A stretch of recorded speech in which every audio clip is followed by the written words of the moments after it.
Hi, I'm Lily, and let me tell you about the most chaotic, hilarious, and absolutely unforgettable 3-day summer trip I took with my best friend, Ava.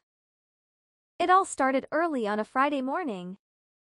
We were at the airport, half awake and fully excited. I was juggling my suitcase, a backpack, and an iced coffee I definitely didn't need. Ava, of course, was already taking selfies near the boarding gate. When we got to the check-in counter, I realized I forgot something very important. My swimsuit. Yes. I packed 3 pairs of sunglasses, but not one swimsuit. Genius move, right? Ava couldn't stop laughing. She said, "Girl, are you planning to sunbathe in your jeans?" I replied, "That's the vibe. Denim tan lines are totally in." We flew to a small beach town known for its colorful houses, chill vibes, and killer seafood. We flew to a small beach town known for its colorful houses, chill vibes, and killer seafood. We checked into this adorable boutique hotel. The room had tiny starfish decorations and smelled like coconut. The receptionist gave us 2 drinks on the house and said, "Welcome to paradise." We were sold. That first evening, we dressed up and went to a cozy little restaurant by the sea. Candlelight, gentle waves, and a lot of seafood. Sounds perfect, right? Well, halfway through dinner, Ava started whispering to me like a teenage girl at a high school dance. "There's a guy sitting 3 tables down. He's cute, like movie scene cute." I casually turned to look. Big mistake. He caught me mid-sip and I nearly choked on my lemonade. Smooth. A few minutes later, guess what? He came over. Apparently, he thought Ava looked familiar. She didn't. We all ended up talking, and he joined us for dessert. He even offered us a tour of the town the next day. Ava said yes before he even finished his sentence. The next morning, we went on our own little walking adventure first. We wanted to feel like locals and not look like total tourists. Spoiler, we got lost. Super lost. We turned left, where we should be gone right.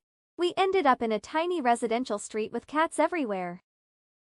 I asked an older woman for directions, and she replied in the local dialect.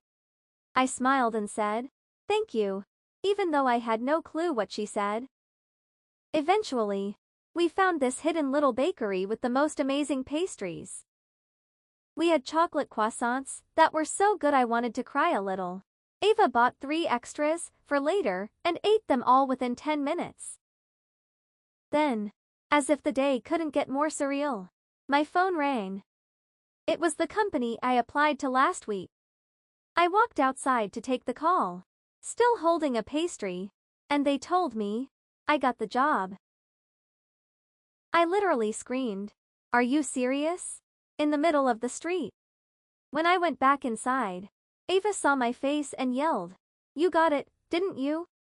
We did a mini dance in front of the bakery while strangers stared. Totally worth it.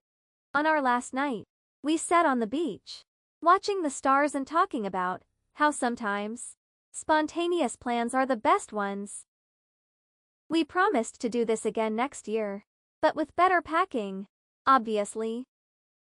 The next morning, we headed to the airport, tired, sun-kissed, and full of pastry.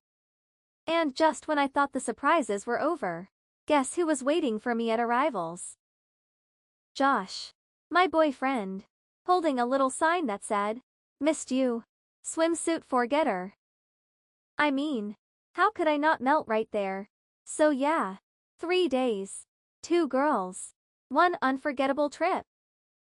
So, vacation was over. 3 sunny, silly, and sweet days had flown by. Now, back in the city, back to her apartment, back to her normal life. But something felt different. "I feel like a whole new person," she said, dragging her suitcase up the stairs. "Still hate elevators," she muttered, laughing at herself.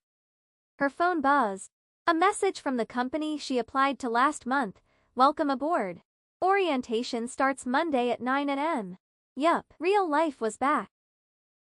Day 1, a messy start, of course. She woke up late, of course. The alarm had gone off.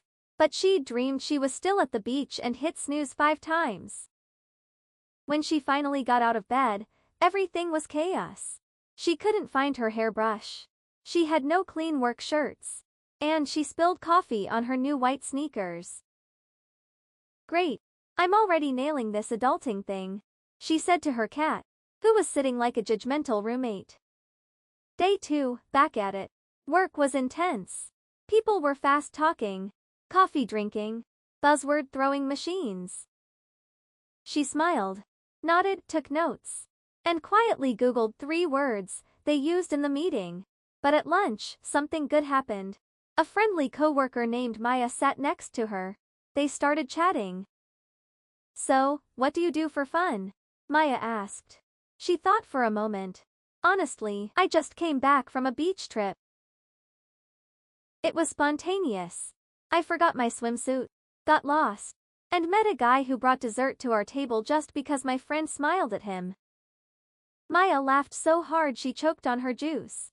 You and I are gonna get along just fine. Later that week, she signed up for a yoga class. She bought a planner.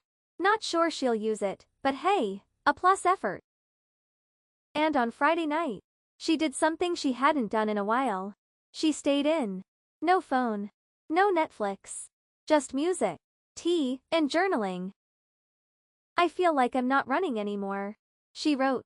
I'm finally showing up in my own life. Then her phone buzzed again. New message. Hey, this is Ethan. From the restaurant. Any chance you're free for coffee sometime? She smiled. Okay, life, I see you.